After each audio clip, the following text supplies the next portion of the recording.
What's up guys? So in my last video I showed you how to make tender juicy chashu at home. And today we're turning that chashu into a steaming bowl of fresh and homemade ramen noodles. And before you drool all over your keyboard, let us just get started. My name is Andung and this is how to make legit chashu ramen noodles at home.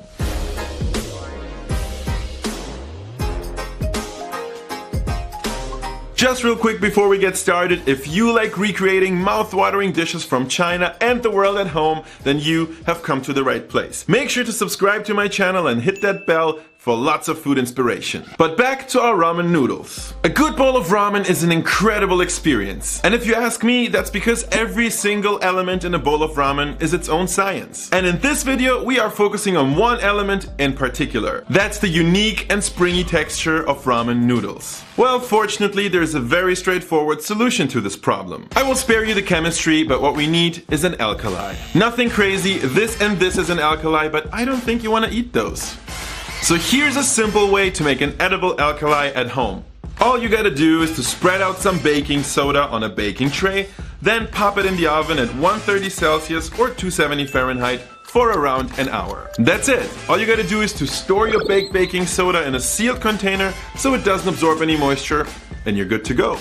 Right, noodles. The rest of the noodles is really not a big deal. We make a dough by mixing flour, salt, some of our BBS and water, and kneading it until our dough comes together as one ball. See how our dough turns a yellowish color? That's our alkali working right there. Now, be a little patient with the kneading. It's fine if your dough is a little bit on the rougher side, but you want to try to keep it as dry and tough as possible. This will be important later on. And that's because after you cover it with some plastic wrap and let it rest for around an hour, your once tough dough will be much smoother. And all you gotta do now is making your noodles. If you have a pasta machine, use that to flatten and cut your noodles. For me, the second thinnest setting was perfect. You definitely want to keep some cornstarch at hand just so you can dust your dough whenever it gets tacky, and also to make sure that your ready noodles don't stick. And if you don't have a pasta machine, then I guess I'm sorry, you can't make ramen. Nah, of course you can. Where do you think you are? You're on My Name is Andung and nothing is gonna stop us from making ramen. Roll out your dough nice and thin and dust with a good amount of cornstarch. Now fold it together a little something like this, and hand slicing your noodles is already much less intimidating than you probably would have thought. Am I right? Beautiful, hand-cut ramen. So proud. Now bring some water to a boil. Add your nudes in and make sure they don't stick together.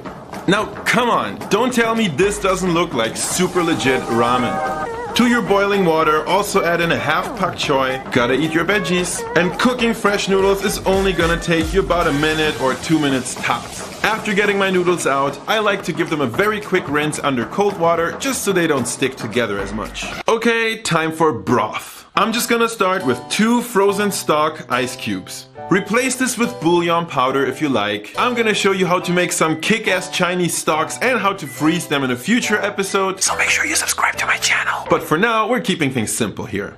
I'm just gonna add some soy sauce, chili oil, sesame oil, and top this whole thing up with some water. Now all you have to do is get some of that delicious chashu from the last video, slice it nice and thinly and place it on top. We're also gonna add our pak choy and garnish everything with some spring onions and toasted sesame seeds. And there you have it guys, beautiful, delicious, comforting ramen. And thanks to that alkali, they even have that perfect bouncy texture. And that's why I'm saying thumbs up for baked baking soda. Next week I'm concluding this little chashu series with some equally comforting steamed chashu buns. So definitely make sure to subscribe if you haven't yet, and I will see you in the next video.